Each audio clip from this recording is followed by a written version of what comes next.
A Letter of Terror. In the summer of 1969, the San Francisco Chronicle opened an envelope that would forever change the way America understood fear. Inside was a crudely written letter, filled with taunts, demands, and signed with a strange symbol, a crosshair, a circle with intersecting lines that would become infamous. It was not simply a letter. It was a declaration of terror. The author claimed responsibility for a string of unsolved murders that had already left police scrambling for answers. But unlike any criminal before, he did not hide in silence. He wanted to be seen, to be heard, to be remembered, and he wanted his words, his threats printed for all of California to see. The Chronicle's editors faced an impossible choice. The writer demanded his cryptogram, a bizarre, coded puzzle, be published on the front page. If they refused, he threatened to kill again, perhaps even to attack school buses full of children. The pressure was immediate and crushing. Was this a hoax? A prankster with a dark imagination? Or a killer who now held the city hostage through the power of words? This was not the first letter. By July of 1969, three Bay Area newspapers, the San Francisco Chronicle, the San Francisco Examiner, and the Vallejo Times-Herald, had each received a copy of the same chilling message. The writer insisted that unless his cryptogram was printed in their pages, blood would be spilled. And so, reluctantly, the newspapers complied. On August 1st, the coded message appeared in print. Thousands of readers unfolded their morning paper to find a wall of strange symbols, circles, squares, triangles, and letters arranged in bewildering sequences. The Zodiac, as he now called himself, had made his entrance. The reaction was electric. Radio hosts read the letter aloud. Neighbors whispered in fear. Parents kept their children close. California had faced violence before: riots, crime waves, political assassinations, but this was something different. This was terror delivered directly to the breakfast table, and it was laced with arrogance. One chilling line in his letter read, "This is the Zodiac speaking. I like killing people because it is so much fun." The idea of a killer who not only struck at random, but also mocked the authorities was nearly unimaginable. Police departments from Vallejo to San Francisco scrambled to coordinate. Yet the more the Zodiac wrote, the more he seemed to slip from their grasp. His letters contained details of crimes that only the true killer could know. He provided coded puzzles, daring anyone to solve them, and he reveled in the publicity. As the days passed, one question echoed across California. Who was the Zodiac? He had no face, no clear identity, only a name he had given himself and a symbol he scrawled with pride. In an America already trembling from the Vietnam War, protests, and cultural upheaval, the Zodiac's letters added a new dimension of fear. This was not only about murder. This was about control of the press, of the police, and of the public psyche. To the FBI and local police, the Zodiac represented a new kind of threat. A killer who understood media, who used his words as weapons, and whose codes mocked the very idea of law and order. Each envelope that arrived at a newsroom was a ticking time bomb of anxiety. Every unsolved cipher was a reminder that somewhere, perhaps watching from a distance, the Zodiac himself was smiling. And so the mystery began with ink on paper, a crosshair symbol, and a taunt that has never truly faded. Who was the Zodiac? And why do his codes still haunt the FBI today? America in fear. To understand why the Zodiac Killer struck such a raw nerve in California, one must first step back into the late 1960s, a time when America itself seemed to teeter on the edge of chaos. The nation was engulfed in social unrest, political assassinations, and a war thousands of miles away that played out each night on television screens. Fear was already a constant presence. In 1968 and 1969, the Vietnam War reached new levels of brutality.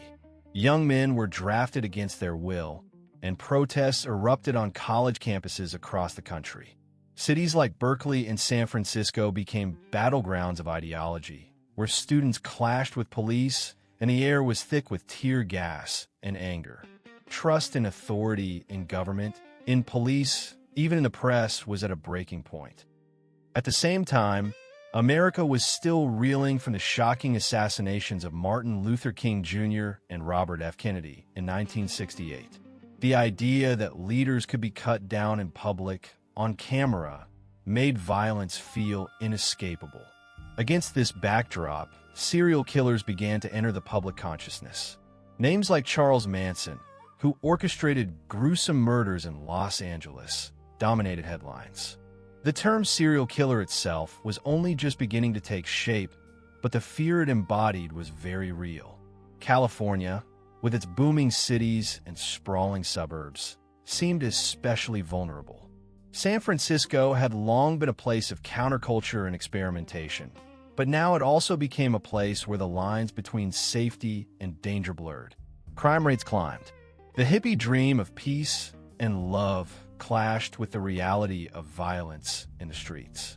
It was in this climate that the Zodiac emerged.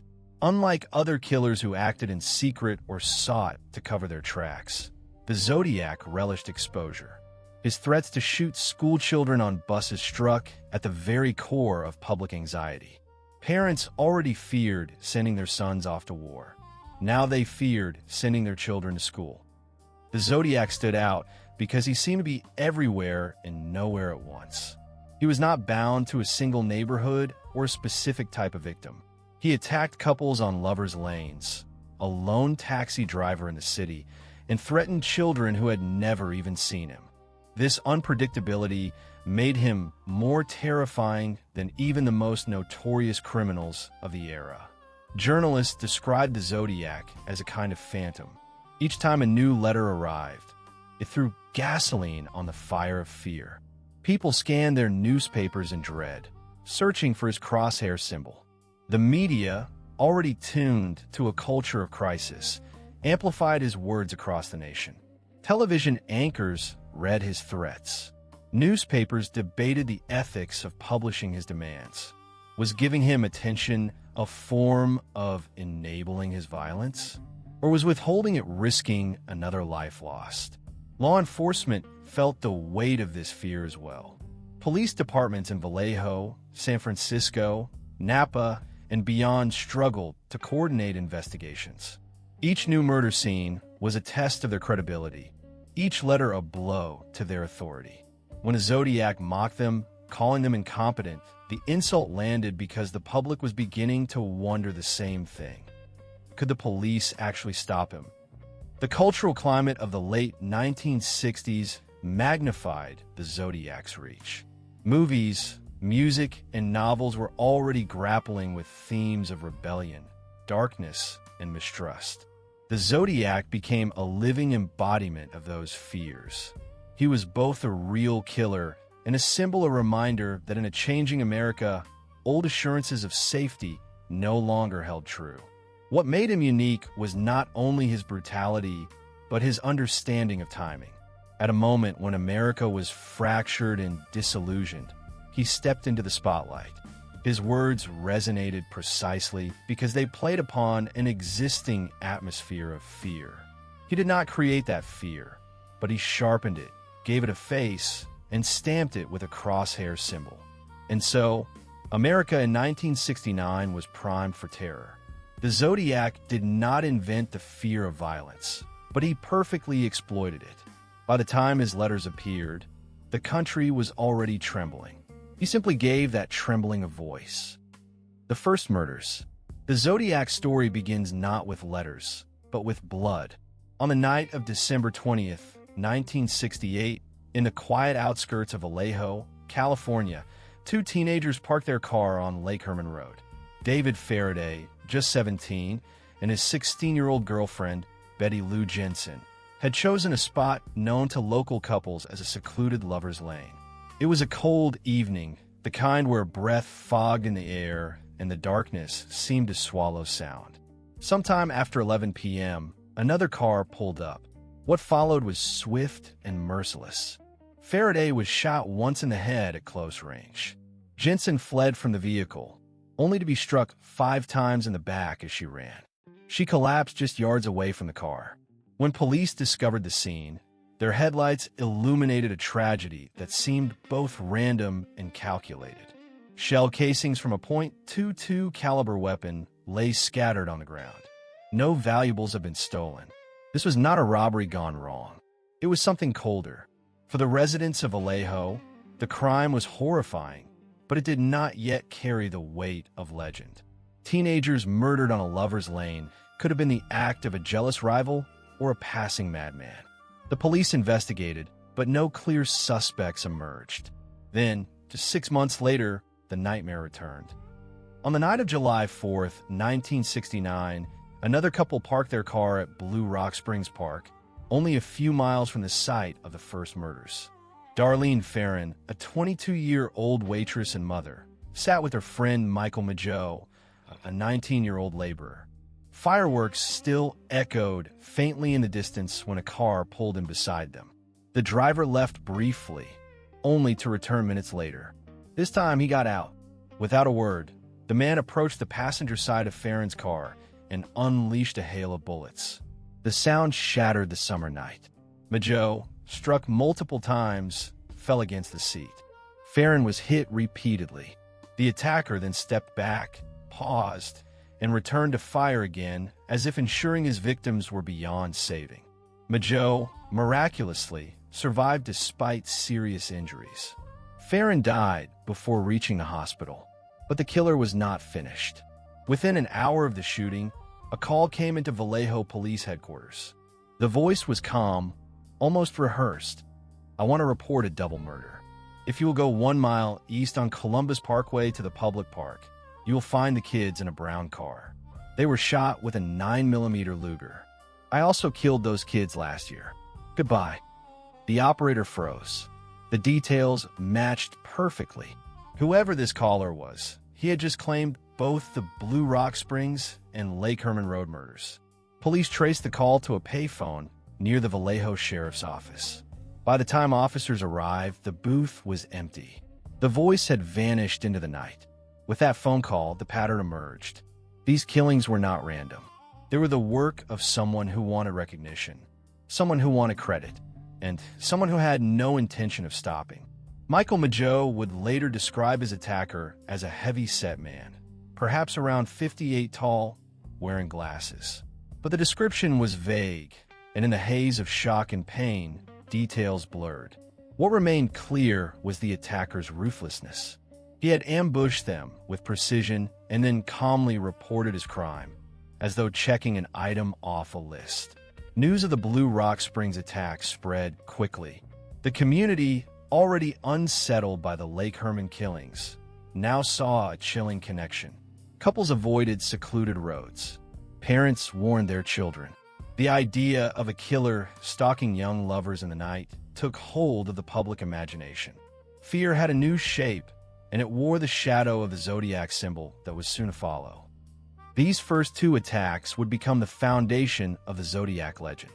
They revealed not only his violence, but his desire to communicate, to insert himself into the story.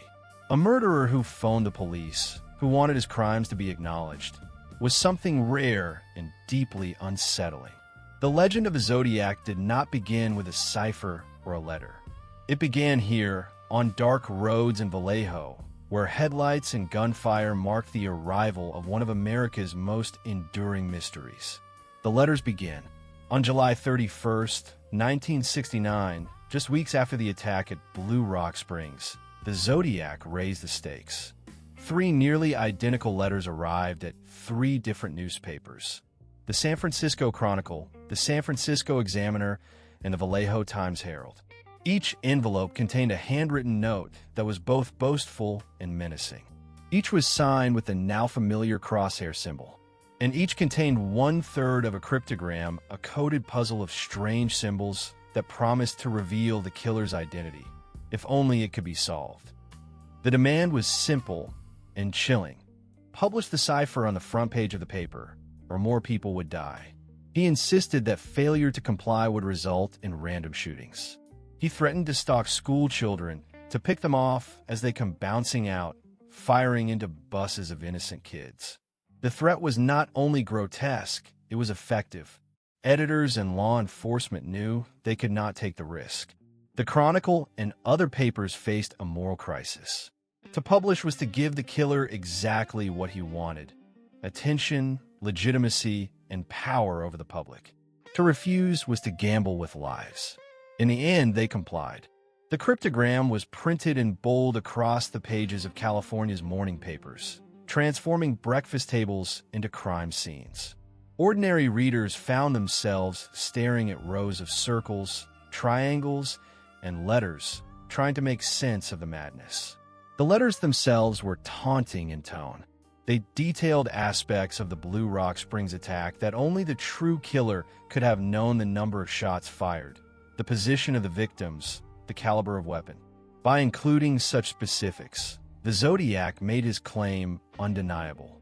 These were not the ramblings of a hoaxer. These were confessions disguised as riddles. The police and the press found themselves caught in a strange partnership. Detectives needed the media to release the killer's codes, hoping that someone might solve them. The media, in turn, relied on law enforcement to validate the authenticity of what they were printing. The Zodiac had forced both into his game, turning the institutions of authority into unwilling collaborators. Inside police stations, tension mounted.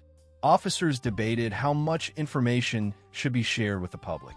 If the ciphers were genuine, perhaps they held the key to stopping the killer.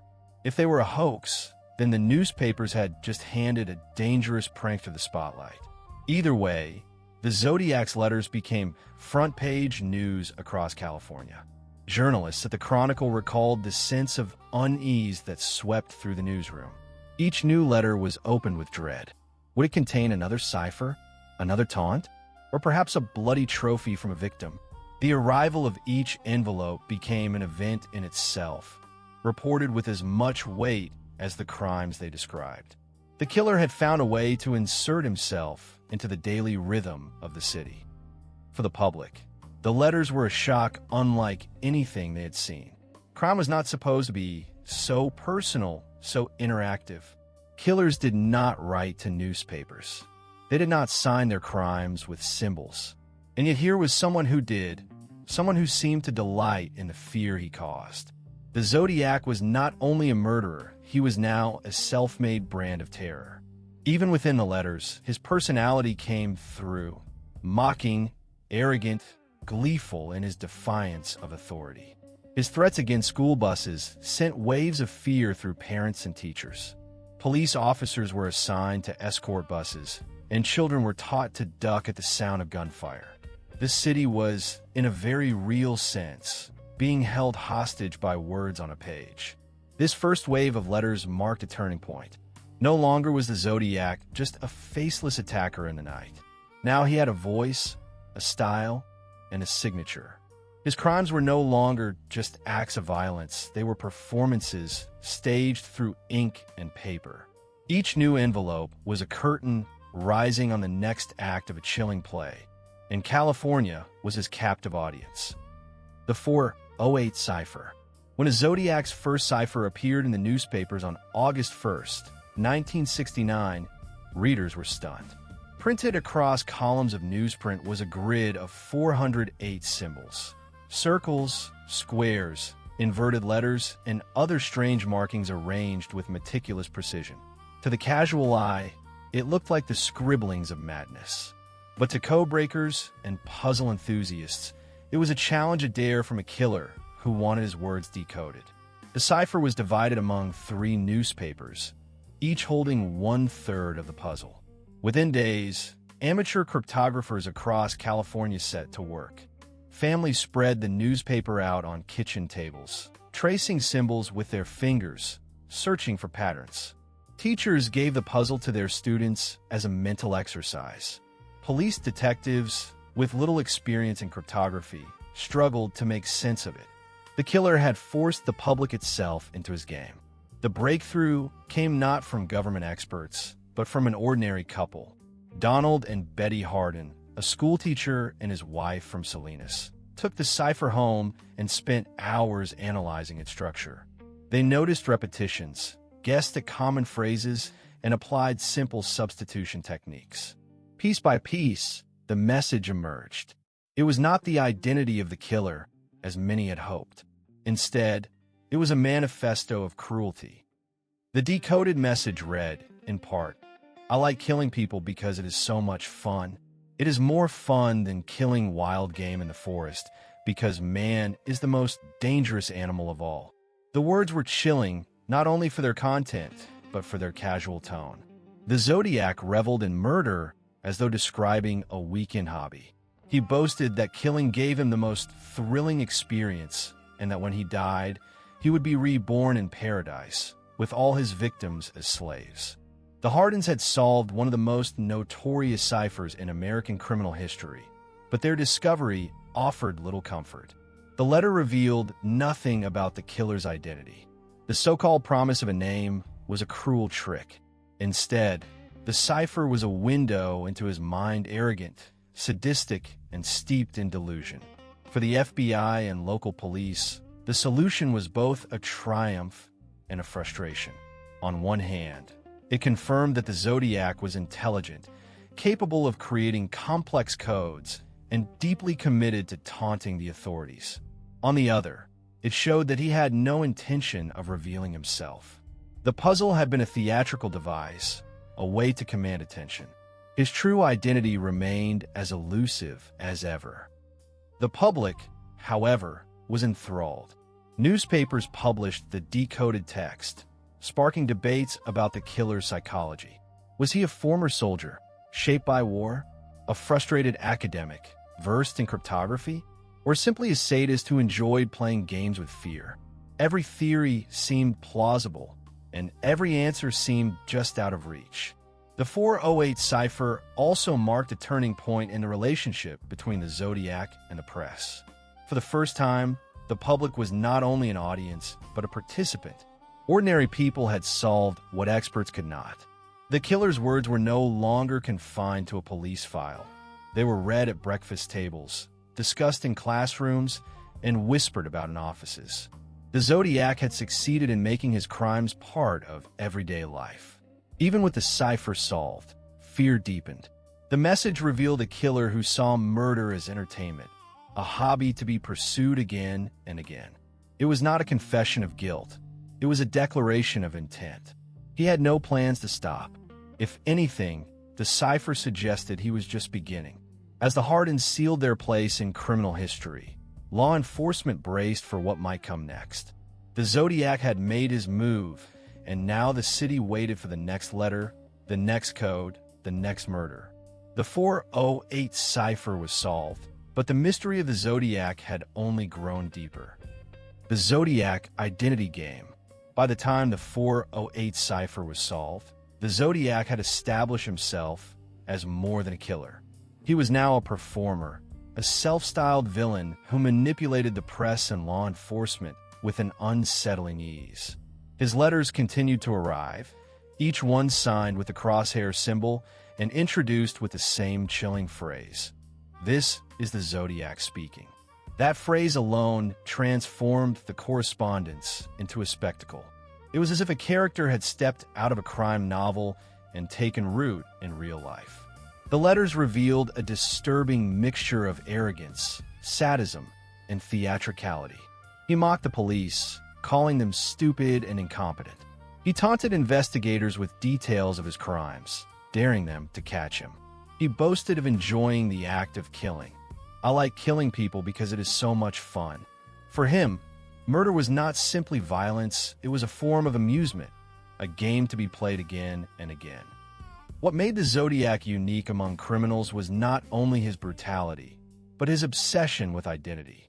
He was not content to remain an anonymous shadow. He wanted a persona, a mask, a mythology. He gave himself a name, one that would echo across decades, the Zodiac.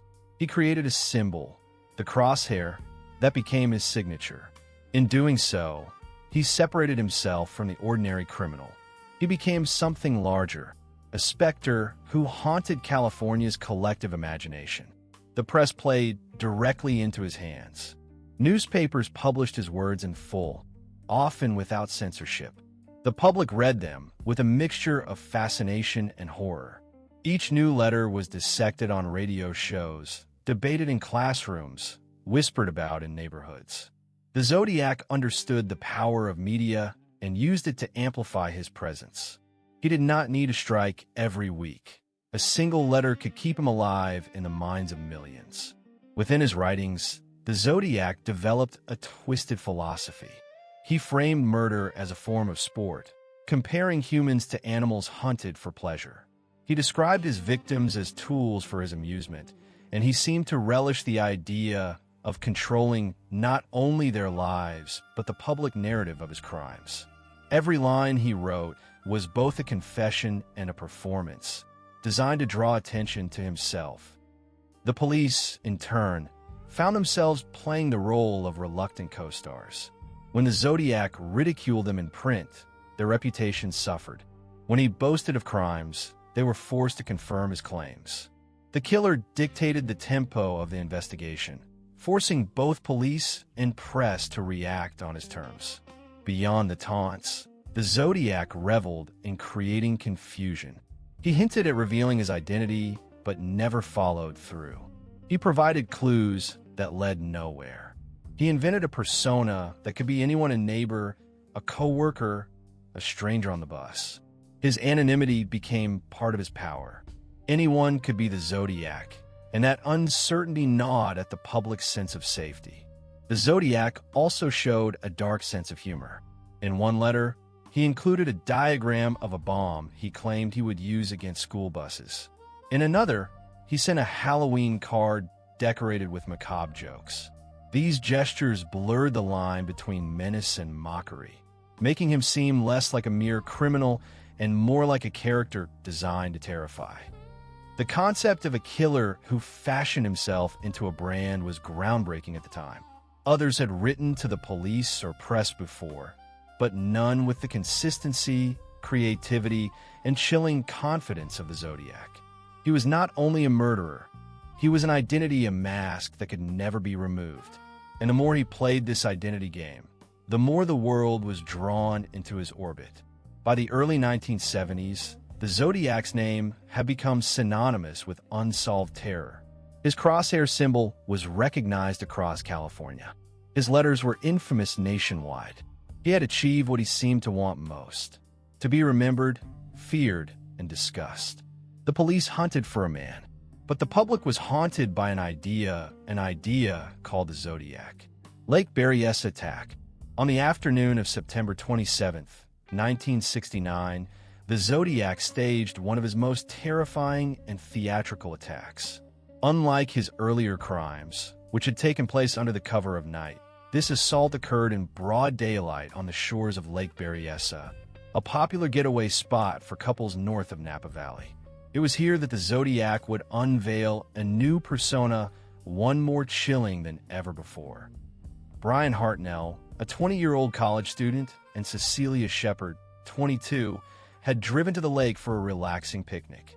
They spread a blanket on the grass, enjoying the sun and the quiet of the countryside. Unbeknownst to them, they were being watched. From a distance, a figure observed their movements, waiting for the right moment to approach. Around 6 p.m., Cecilia noticed a man walking toward them. At first, he seemed like any other visitor to the lake, but as he drew closer, his appearance revealed something sinister. He wore an executioner-style hood made of black cloth, with clip-on sunglasses over the eye holes. On his chest, crudely drawn in white, was the now infamous crosshair symbol. In his hand, he carried a pistol and lengths of pre-cut rope. It was a costume designed not merely to conceal his identity, but to terrify. The figure introduced himself as an escaped convict who needed their car to flee to Mexico. His voice was calm, even rehearsed. He ordered Brian and Cecilia to lie on the ground, binding their wrists and ankles with rope. Brian, studying law at the time, tried to reason with him, hoping to negotiate their way out. But the man had no intention of leaving them alive. Once they were tied, the Zodiac drew a long knife and began his assault. He stabbed Brian 6 times in the back and then turned his blade on Cecilia, plunging it in her body again and again. The attack was brutal, methodical, and shockingly personal. Unlike his previous shootings, which had allowed some distance, this was face-to-face violence. Cecilia screamed in agony, her cries echoing across the water. After the stabbing, the killer calmly walked away. But before leaving the area entirely, he committed another grotesque act of theater. He approached Brian's white Volkswagen, pulled out a black marker, and scrawled on the door a crosshair symbol, followed by the dates of his previous crimes, and the words September 27th, 69, 6:30 by knife. It was both a confession and a signature, a chilling message left for police. Incredibly, Brian survived. Despite his wounds, he managed to speak to authorities and later described the attacker in detail, down to his calm tone of voice and the surreal costume he wore. Cecilia, however, was not as fortunate. She succumbed to her injuries 2 days later in the hospital.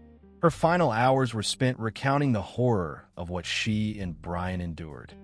As if to prove his authorship beyond doubt, the Zodiac phoned the Napa County Sheriff's Office from a payphone in town later that evening. His voice was steady as he confessed. "I want to report a murder, no, a double murder. They are 2 miles north of park headquarters. They were in a white Volkswagen Carmagia." He ended the call with his familiar phrase, "This is the Zodiac speaking." The Lake Berryessa attack shocked investigators. The costume, the knife, the message on the car door, all of it pointed to a killer who was not only escalating but experimenting. He wanted to instill maximum fear, to create an image as haunting as his crimes. This was not simply murder. It was theater, staged for an audience of millions. For Californians, the attack destroyed any illusion of safety. If couples could be assaulted in broad daylight at a public lake, then nowhere was safe. The hooded figure in black became an icon of terror, a nightmare burned into the state's memory. And the crosshair symbol, scrawled on the car door, was more than a signature. It was a promise. The Zodiac would strike again. The taxi murder. Just 2 weeks after the horror at Lake Berryessa, the Zodiac struck again, this time in the heart of San Francisco. On the night of October 11th, 1969, Paul Stine, a 29-year-old taxi driver, picked up a fare at the intersection of Mason and Geary Streets.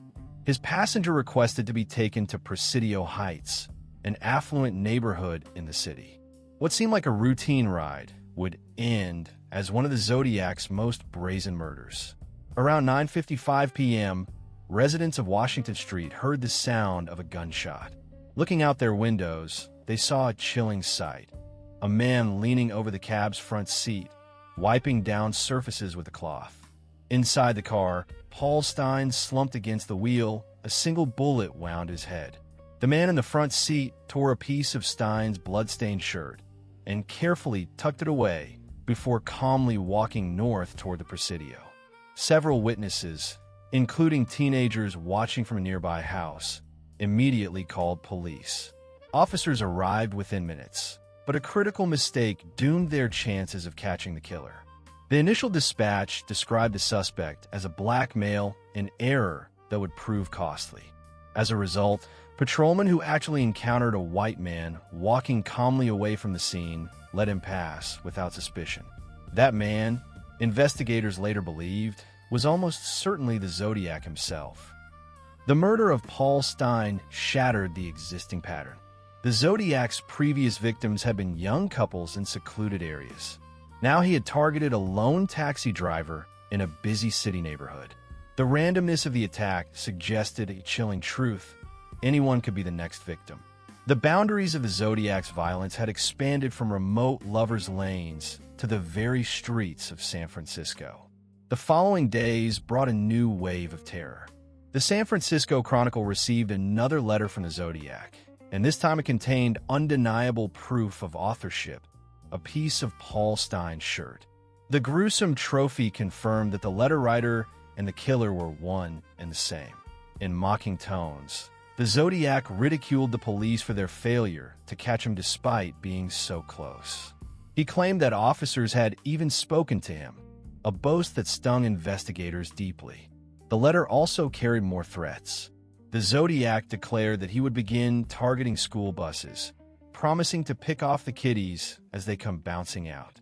The grotesque image of a sniper gunning down children pushed San Francisco into panic.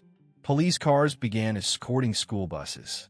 Parents feared sending their children to class. The city was held hostage by the words of a killer who seemed to thrive on the fear he generated. For investigators, the Stein case provided valuable evidence. Bloody fingerprints were reportedly recovered from a cab. Witnesses described the suspect as a stocky white male, around 35 to 45 years old, wearing glasses. Composite sketches were drawn and circulated widely. Yet despite the leads, no arrest followed. The Zodiac remained just out of reach, taunting the very people sworn to stop him. The murder also deepened the killer's mythology. He had demonstrated that he could strike anywhere, at any time. He could blend into a crowded city and walk away unnoticed. And he could manipulate both police and press with his trophies and letters. San Francisco, already plagued by crime and unrest, now lived under the shadow of a man who seemed to rewrite the rules of murder. For the public, the image of Paul Stein's blood-stained cab became a symbol of the Zodiac's reach. He was no longer confined to isolated backroads. He was in the city, among them, possibly standing at a bus stop or walking down their street. His mocking voice in the Chronicle and his gruesome proof ensured one thing: the Zodiac was not finished. He was escalating, and San Francisco was his stage. The Unsolved Ciphers. While the 408 cipher had been cracked within days, the Zodiac had no intention of letting his puzzles be solved so easily again. In November 1969, he sent a new cipher, this one containing 340 characters. Known as the Z340, it was far more complex and far more enduring. For over 5 decades, the 340 cipher stood as one of the great unsolved mysteries of modern cryptography. The Z340 was filled with symbols arranged in a tight grid, echoing the structure of the earlier cipher, but with subtle differences that made it resistant to simple substitution techniques. For years, amateur and professional codebreakers alike pored over its symbols, searching for patterns. The FBI itself devoted resources to cracking the code, but progress was elusive. It was as though the killer had raised the bar, designing a riddle that mocked those who sought to unmask him. Throughout the 1970s and 1980s, cryptographers published dozens of theories about the Z340. Some claimed it was unsolvable gibberish, designed only to frustrate. Others believed it contained the killer's name or confessions to other crimes. The cipher became a legend in its own right, a puzzle that haunted not only law enforcement, but the wider public imagination. Then, in December 2020, a breakthrough finally came. A team of independent cryptographers David Orenchak, Jarl Van Eyck, and Sam Blake announced they had cracked the Z340. Using sophisticated computer algorithms and years of persistence, they uncovered a coherent message.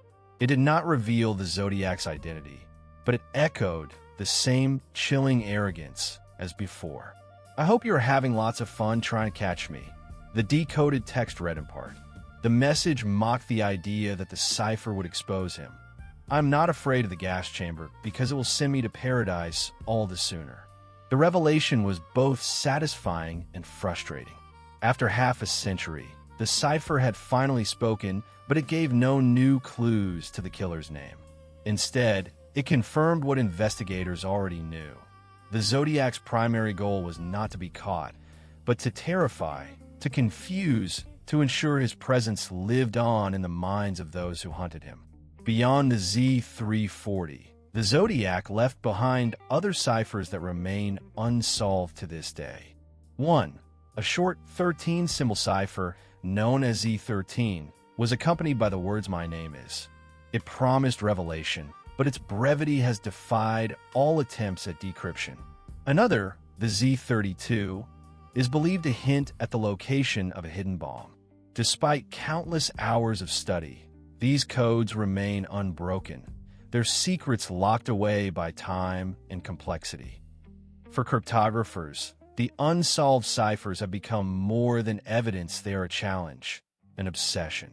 Entire communities of amateur sleuths dedicate themselves to the Zodiac's puzzles, posting theories online, testing algorithms, and debating possible solutions. Each new theory reignites fascination, even if it leads to another dead end. The ciphers endure as an open wound in the investigation, a reminder that the killer's voice still echoes, untranslated. For the FBI, the unsolved ciphers remain part of an active case file. Though technology has advanced, and though DNA analysis has revolutionized criminal investigations, the Zodiac's codes stand as relics of his twisted genius. They symbolize the gaps in the pursuit of justice, the mysteries that even modern tools cannot fully conquer. To the public, the unsolved ciphers carry a different weight.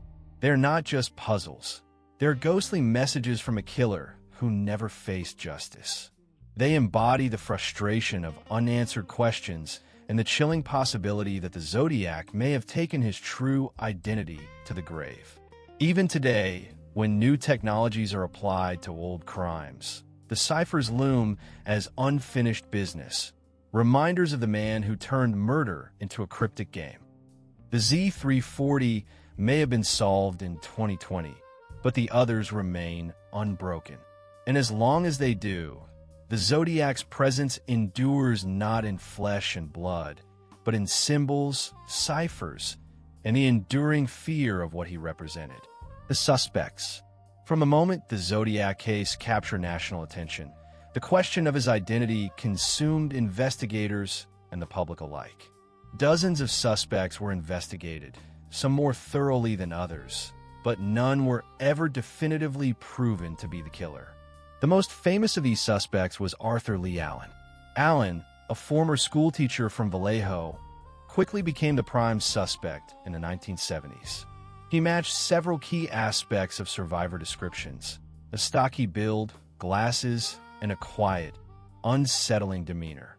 Friends and acquaintances reported disturbing comments he had made about killing, as well as his fascination with cryptography.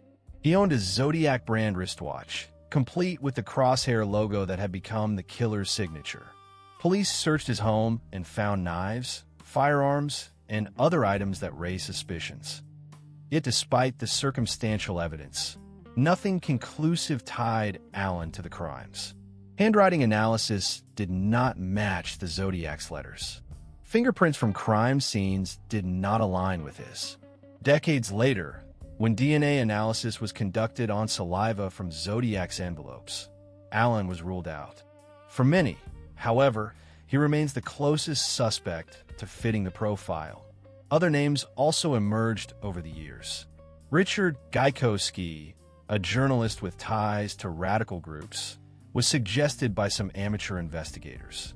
His physical appearance bore a resemblance to police sketches, and his proximity to San Francisco during the murders kept suspicions alive.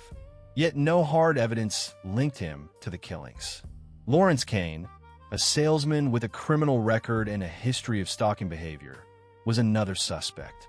He matched the description given by surviving victim Michael Mageau and was known to have lived near several of the Zodiac's crime scenes.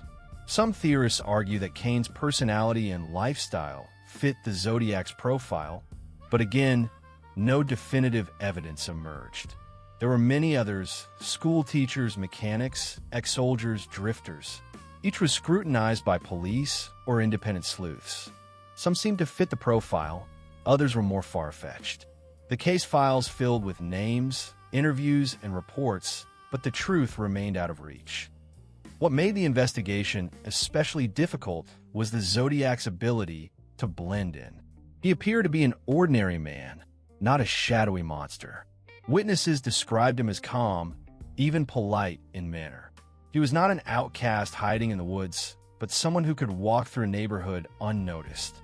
This ordinariness was perhaps his greatest disguise. The FBI and local police pursued leads across decades, but the lack of definitive forensic evidence kept the case open. The Zodiac's letters contained traces of DNA, but technology of the time was not advanced enough to make use of it. By the time testing became possible, the samples were too degraded to provide a clear match. Fingerprints lifted from Paul Stein's taxi and other scenes provided leads, but never matched any known suspect with certainty. For the public, the suspects became characters in their own right. Books and documentaries speculated endlessly on Allen, Gajkowski, Kane, and others. Internet forums dedicated to amateur sleuthing dissected every clue, every photograph, every scrap of handwriting. Each new theory kept the case alive, but each also risked vilifying innocent men who happened to resemble the killer's sketch or live in the wrong place at the wrong time. The enduring fascination with suspects reflects the central mystery of the Zodiac. He could be anyone: a teacher, a neighbor, a man at the bus stop. The uncertainty has ensured the case remains one of the most haunting in American criminal history. Even today, more than half a century later, the question remains unanswered. Who was the Zodiac? The media frenzy. From the moment his first letters arrived in Bay Area newsrooms, the Zodiac understood the power of the press. He knew that newspapers were not just sources of information, but instruments of influence, capable of magnifying his threats far beyond the immediate crime scenes.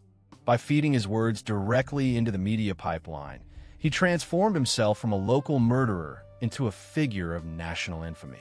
The editors of the San Francisco Chronicle, the Examiner, and the Vallejo Times-Herald faced impossible choices. Each time an envelope marked with the crosshair symbol appeared, they had to decide to publish or not to publish. If they refused, they risked the wrath of a killer who threatened mass violence. If they complied, they became instruments of his theater. More often than not, they chose to print the letters, accompanied by official police statements, in an uneasy balance of caution and fear. The public devoured the coverage. Newspaper stands sold out as Californians sought the latest updates. Radio programs debated the killer's motives, while television anchors gravely read excerpts from his taunting messages. For a society already shaken by assassinations and unrest, the Zodiac's words were fuel for a growing bonfire of paranoia.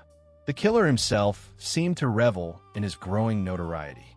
He threatened attacks on school buses, painting a ghastly picture of shooting out the tires and picking off children as they came bouncing out. The image alone was enough to paralyze parents with fear. In response, police escorts were assigned to buses, and children were drilled to crouch on the floor at the first sign of trouble. For weeks, San Francisco lived with the surreal reality of school buses guarded like military convoys. The press, willingly or not, amplified every word. Headlines screamed about the Zodiac's latest threats. Front pages displayed his ciphers in bold, inviting readers to play detective. Editorials debated whether giving him attention only encouraged his violence. But the dilemma had no easy solution. To ignore him was to risk lives. To publish him was to give him exactly what he craved: attention. Inside newsrooms, the atmosphere was tense. Reporters described the unease of handling letters that might contain clues, confessions, or even deadly traps. Each envelope was opened carefully, with police often standing by. The words inside could not be ignored, yet every word felt like a manipulation, a performance designed to bend the city to the killer's will. For law enforcement, the media frenzy was a double-edged sword. On one hand, publicizing the letters generated tips and kept citizens alert. On the other, it made the police appear reactive, always one step behind a man who dictated the narrative. Each time the Zodiac mocked their failures in print, public confidence in the authorities eroded further. The killer was not only attacking individuals. He was eroding faith in institutions. The Zodiac case highlighted the uneasy relationship between crime and media in the modern era. Sensational crimes sold newspapers, boosted ratings, and captured attention. The more coverage the Zodiac received, the more the public hungered for details. And the more the public hungered, the more editors felt pressured to provide. It was a cycle that served both the killer's ego and the media's bottom line. The cultural impact was immediate. Children whispered about the Zodiac on playgrounds. Adults scanned their newspapers with dread.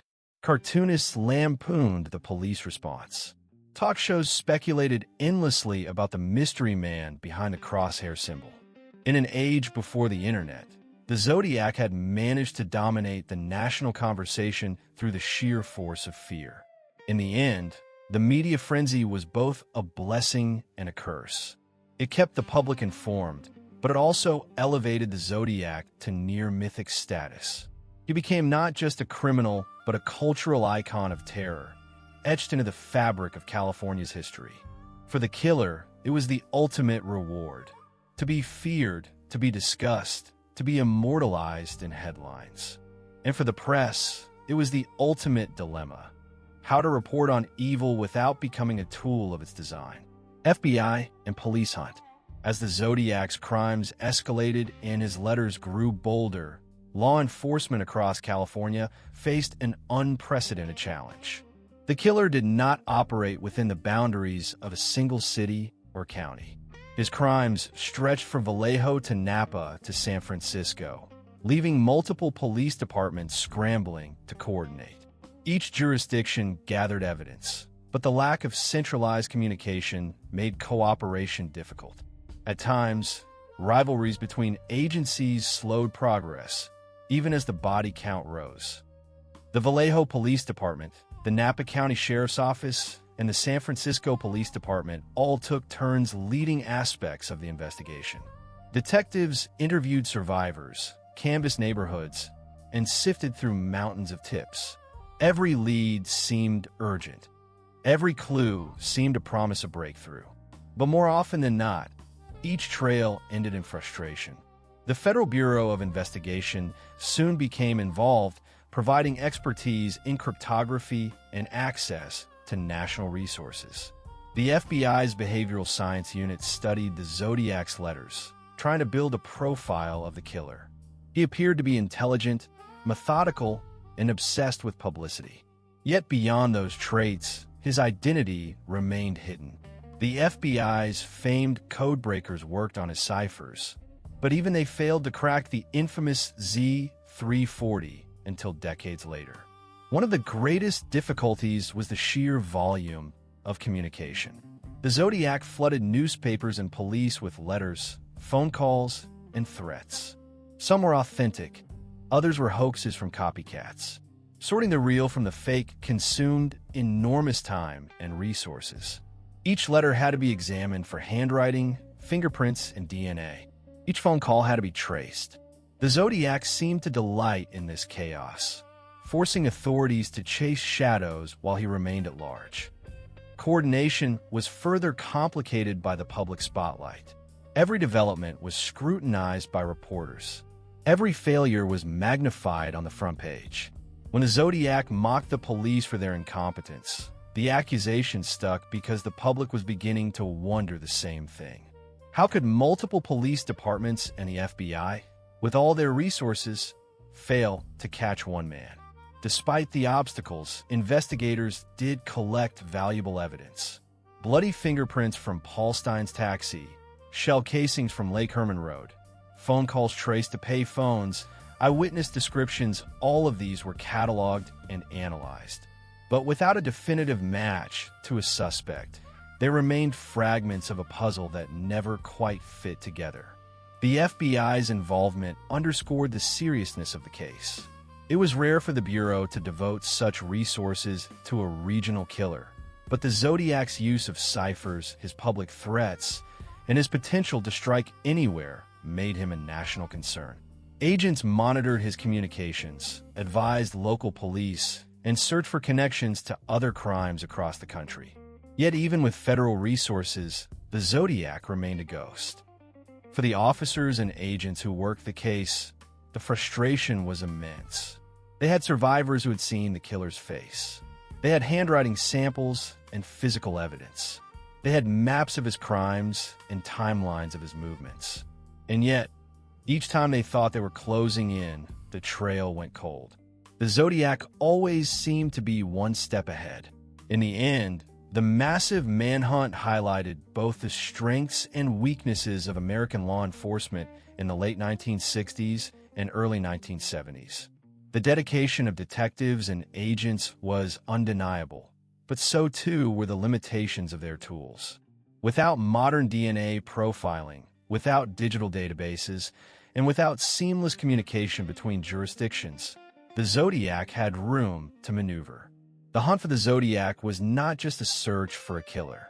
It was a test of the institutions meant to protect the public. And in many ways, it was a test those institutions failed. The killer was never caught, and his mocking letters remained as reminders of how one man exploited the cracks in the system.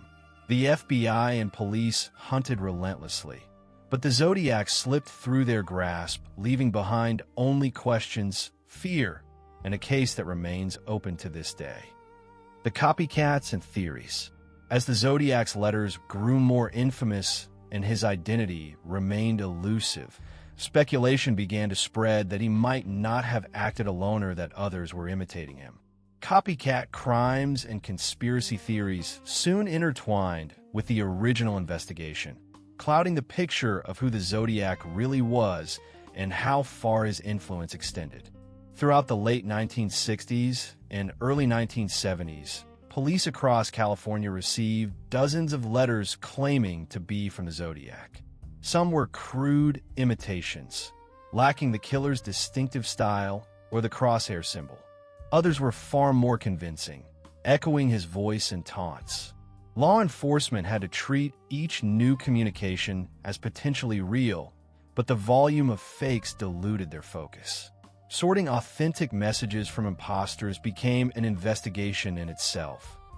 At the same time, unsolved murders across the country were speculatively linked to the Zodiac. Killings in Riverside, California, for 1966, particularly the murder of college student Sherry Jo Bates, were later re-examined as possible Zodiac crimes. Handwritten notes and eerie similarities in style gave some weight to the theory, though the evidence was never conclusive. Other cases in Nevada, Oregon, and even New York were briefly connected to him, but most were ultimately dismissed. Still, the idea that the Zodiac might have been a roving predator fed the legend. The copycat phenomenon extended beyond crimes. Individuals craving attention began sending hoax letters to newspapers and police. Some wrote from prison, claiming insider knowledge. Others sought fame or notoriety by inserting themselves into the case. Each new claim forced investigators to expend resources chasing false leads, while the real Zodiac remained free. Theories about the killer's identity multiplied as the years passed. Some believed he was a single man, highly intelligent and methodical. Others argued that the Zodiac persona was a mask used by multiple people, perhaps even a cult or a small group working together. The inconsistencies in eyewitness descriptions' height, weight, age seemed to fuel these theories. How could one man appear differently to so many witnesses? Perhaps, some argued, it was because more than one man was wearing the mask. Amateur sleuths, in particular, championed competing theories. Books and articles claimed to have identified the killer, pointing to suspects ranging from journalists to military men. Some conspiracy theories went further, suggesting that the Zodiac had connections to law enforcement, allowing him to evade capture. Others tied him to larger cultural movements, portraying him as a product of the turbulence of the late 1960s. The ambiguity of the case ensured that no single theory could gain universal acceptance. Each had strengths and weaknesses, but none provided the definitive evidence that would close the case. The result was an ever-expanding mythology, where fact and speculation blended into a narrative that was as much legend as it was history. The phenomenon of copycats and conspiracy theories also underscored the Zodiac's lasting impact. Few criminals in history have inspired so much imitation. His ability to command attention, to manipulate fear through letters and ciphers, created a template that others tried to follow. But none achieved his blend of mystery and menace. For the true Zodiac, this may have been the ultimate triumph, to inspire imitators to blur the line between his own crimes and the chaos that followed. In the end, the Copycats and Theories did more than confuse the investigation. They cemented the Zodiac's place in American culture. The very uncertainty of his story, amplified by imitators and fueled by speculation, ensured that his name would never be forgotten. Whether he acted alone or not, the mystery multiplied, leaving behind a legacy of fear, doubt, and unanswered questions. Zodiac in pop culture. As the Zodiac case stretched for months into years without resolution, the killer himself transformed from a criminal suspect into a cultural figure. His identity remained hidden, but his symbol, his letters, and his eerie persona seeped into American popular culture. From films and novels to music and comic books, the Zodiac's shadow grew long, outlasting the man himself. The earliest signs of his cultural impact came from the newspapers themselves. Editorial cartoons mocked the fumbling police investigation, depicting officers chasing a shadowy figure marked with a crosshair symbol. On playgrounds, children whispered about the Zodiac as if he were a ghost story come to life. His threats against school buses lingered in the imagination, making him a kind of boogeyman for an entire generation. By the 1970s, the Zodiac had become a fixture in crime literature. True crime magazines splashed his name across lurid covers, promising inside details of the unsolved case. Writers speculated wildly about his identity, feeding the growing mythology. Hollywood soon followed. In 1971, the film Dirty Harry introduced a villain named Scorpio, a clear stand-in for the Zodiac. The film captured the public's anxiety about a killer who taunted police and struck at random, and Clint Eastwood's hard-edged cop became a cultural counterweight to the terror of the unsolved crimes. Later films would return to the Zodiac story more directly. Documentaries chronicled his letters and murders, while fictionalized accounts placed him in everything from thrillers to horror films. David Fincher's 2007 film Zodiac, based on the book by Robert Graysmith, presented one of the most meticulous retellings of the case.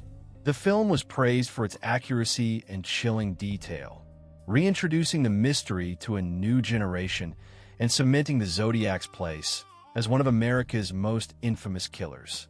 The Zodiac also made his way into music and television. Bands referenced him in lyrics, using his name and imagery as shorthand for menace. TV crime dramas borrowed elements of his story. Cryptic ciphers, taunting letters, a faceless villain who seemed always one step ahead. Even comic books occasionally featured nods to a hooded killer with a crosshair emblem, blending reality and fiction in unsettling ways. What distinguished the Zodiac's cultural presence from that of other criminals was his deliberate creation of a persona. By naming himself, by adopting a symbol, by writing in a recognizable voice, he ensured that his identity would outlive his actions. He was not merely a man committing murders. He was a character in an ongoing drama. And once that character entered the cultural bloodstream, it was impossible to remove. The fascination was not limited to popular entertainment. Scholars and psychologists dissected the Zodiac's letters, searching for insight into his psyche. Cryptographers used his ciphers as teaching tools in classrooms. Internet forums decades later would buzz with new theories, maps, and alleged solutions to his codes. The Zodiac was no longer just a criminal case. He was an enduring intellectual puzzle. This transformation into a cultural icon also carried troubling implications. The The very notoriety the Zodiac craved was amplified by books, films, and music, each retelling risked feeding his legend, granting him the immortality he seemed to desire. Yet at the same time, these portrayals kept the case alive in public memory, ensuring that the victims and their families were not forgotten. The Zodiac's influence on pop culture demonstrates the uneasy relationship between crime and storytelling. A man who may have killed fewer than a dozen people nonetheless achieved a level of infamy rivaling history's worst criminals. He did so not only through violence, but through performance, and the culture around him accepted him as a figure of fascination. To this day, his name conjures not only fear, but a strange allure, a reminder of how the line between history and myth can blur. In the end, the Zodiac became more than a case file. He became a story told in countless forms, an emblem of unsolved terror woven into American culture. His crosshair symbol is now as recognizable as any corporate logo, a grim testament to how deeply crime can brand itself into the national psyche. Legacy and unanswered questions. More than half a century after the first murders on Lake Herman Road, the Zodiac case remains one of the most enduring mysteries in American criminal history. Despite countless suspects, decades of investigation, and the application of modern forensic science, the killer has never been definitively identified. His crimes, his ciphers, and his taunting letters continue to haunt investigators, scholars, and the public alike. The official case files remain open. Both the San Francisco Police Department and the FBI have periodically revisited the evidence, applying new technology to old clues. DNA analysis, which revolutionized criminal investigations in the 1990s and 2000s, has been used on envelopes and stamps from Zodiac's letters. But the results have been inconclusive, limited by degraded samples and the technology available at the time. The dream of a definitive match remains alive, but elusive. The ciphers, too, remain a symbol of the unfinished story. While the 408 cipher was solved quickly and the 340 was cracked in 2020, others like the 13-character and 32-character codes remain unsolved. Each symbol is a reminder of a message left unread, a voice from the past still whispering in riddles. For cryptographers, they are puzzles to be solved. For the families of the victims, they are bitter reminders that the man who wrote them may have taken his true name to the grave. The legacy of the Zodiac extends beyond the crimes themselves. He forced police, the press, and the public into a relationship defined by fear and manipulation. He demonstrated how violence could be amplified through communication, how a criminal could become a cultural icon simply by writing letters. In many ways, the Zodiac foreshadowed an era where media-savvy criminals and terrorists would exploit publicity as much as weaponry. For the families of his victims, however, the legacy is far more personal. Betty Lou Jensen, David Faraday, Darlene Ferrin, Cecilia Shepard, Paul Stein, their names are sometimes overshadowed by the infamy of their killer. Yet they remain at the heart of the case, reminders that behind the ciphers and theories were lives cut short. The true tragedy of the Zodiac is not his mystery, but the human cost of his actions. Public fascination with the case endures precisely because it is unfinished. Every few years, headlines announce a new theory, a new suspect, a potential DNA breakthrough. Amateur sleuths on internet forums trade theories, while documentaries revisit the evidence with fresh eyes. Each time, the promise of closure hangs in the air, and each time, the definitive answer slips away. Perhaps this is why the Zodiac remains so haunting. He was never caught, never unmasked in a courtroom, never forced to face justice. His voice lingers in taunts printed on yellowed newspaper pages. His symbol still stares back from unsolved ciphers. His shadow still drifts across the culture. In the absence of resolution, he has become something larger than a man, a myth of fear, a reminder of the limits of justice. As the years pass, the possibility grows that the Zodiac is no longer alive. If he was a man in his 30s or 40s during his crimes, he would be in his 90s or older today. Yet the case file remains open, a testament to the hope, however slim, that one day, a fingerprint, a DNA match, or confession might bring the truth to light. Until then, the Zodiac endures as a riddle without a solution. His crimes remind us that evil can thrive in uncertainty, that fear can outlast violence, and that stories without endings are the ones we carry the longest. The final words might belong not to the killer, but to the haunting question he left behind. Who was the Zodiac? And is it possible that, even now, somewhere he is still watching?